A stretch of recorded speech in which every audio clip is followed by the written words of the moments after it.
ಉತ್ತರ ಕರ್ನಾಟಕ ನ್ಯೂಸ್ಗೆ ಸ್ವಾಗತ. ನಾನು ಪ್ರಿಯಾ ಶ್ರೀಗುರು. ಡಾಕ್ಟರ್ ಬಿಆರ್ ಅಂಬೇಡ್ಕರ್ ಅವರ ಬಗ್ಗೆ ಅಮಿತ್ ಶಾ ವಿವಾದಾತ್ಮಕ ಹೇಳಿಕೆ ನೀಡಿರುವುದನ್ನು ಖಂಡಿಸಿ ಕಲಬುರಗಿ ಜಿಲ್ಲೆಯ ಜೇವರ್ಗಿ ಪಟ್ಟಣವನ್ನು ಬಂದ್ ಮಾಡಲಾಗಿದೆ.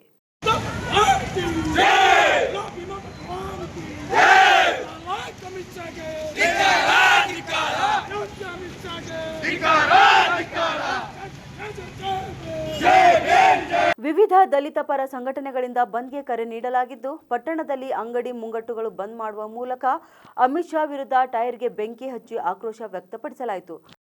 ಜಿಂದಾಬಾದ್ ಬಾಬಾ ಸಾಹೇಬ್ರಿಗೆ ಅವಮಾನ,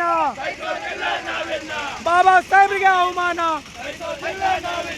ಅಮಿತ್ ಶಾ ಕ್ಷಮೆ ಕೇಳು, ಅಮಿತ್ ಶಾ ಕ್ಷಮೆ ಕೇಳು, ಅಮಿತ್ ಶಾ ಕ್ಷಮೆ ಕೇಳು, ಅಮಿತ್ ಶಾ ಕ್ಷಮೆ ಕೇಳು. ಬಾಬಾ ಸಾಹೇಬ್ರಿಗೆ ಅವಮಾನ ಸಹಿಸೋದಿಲ್ಲ, ಬಾಬಾ ಸಾಹೇಬ್ರಿಗೆ ಅವಮಾನ, ಬಾಬಾ ಸಾಹೇಬ್ರಿಗೆ ಅವಮಾನ ಸಹಿಸೋದಿಲ್ಲ. ಬೇಕೇ ಬೇಕು, ಬೇಕೇ ಬೇಕು,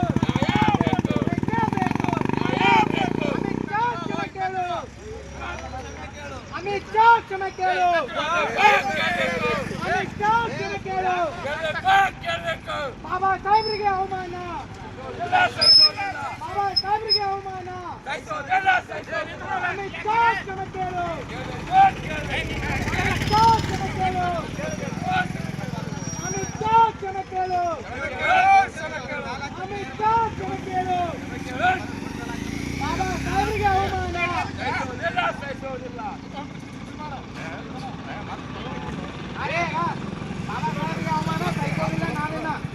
ಓಕೆ, ಬಾಬಾ ಸಾಹೇಬ್ರಿಗೆ ಅವಮಾನ ಸಹಿಸೋದಿಲ್ಲ ನಾವಿನ್ನ, ಬಾಬಾ ಸಾಹೇಬ್ರಿಗೆ ಅವಮಾನ ಸಹಿಸೋದಿಲ್ಲ ನಾವಿನ್ನ. ಅಮಿತ್ ಶಾ ಕ್ಷಮೆ ಕೇಳು, ಕ್ಷಮೆ ಕೇಳು, ಅಮಿತ್ ಶಾ ಕ್ಷಮೆ ಕೇಳು, ಅಮಿತ್ ಶಾ ಕ್ಷಮೆ ಕೇಳು, ಅಮಿತ್ ಶಾ ಕ್ಷಮೆ ಕೇಳು. ಬಾಬಾ ಸಾಹೇಬ್ರಿಗೆ ಅವಮಾನ ಸಹಿಸೋದಿಲ್ಲ, ಬಾಬಾ ಸಾಹೇಬ್ರಿಗೆ ಅವಮಾನ ಸಹಿಸೋದಿಲ್ಲ.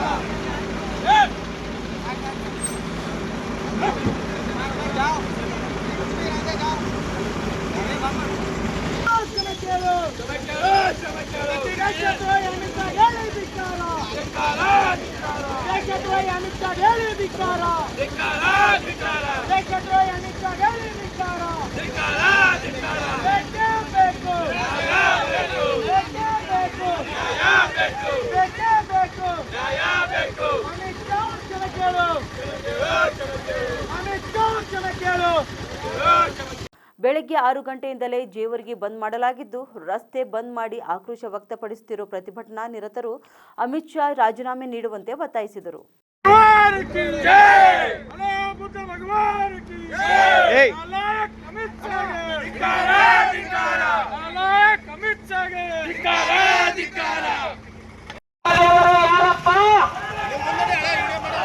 ನಿರಂತರ ಸುದ್ದಿಗಾಗಿ ನೋಡ್ತಾ ಇರಿ ಉತ್ತರ ಕರ್ನಾಟಕ ಸುದ್ದಿವಾಹಿನಿ.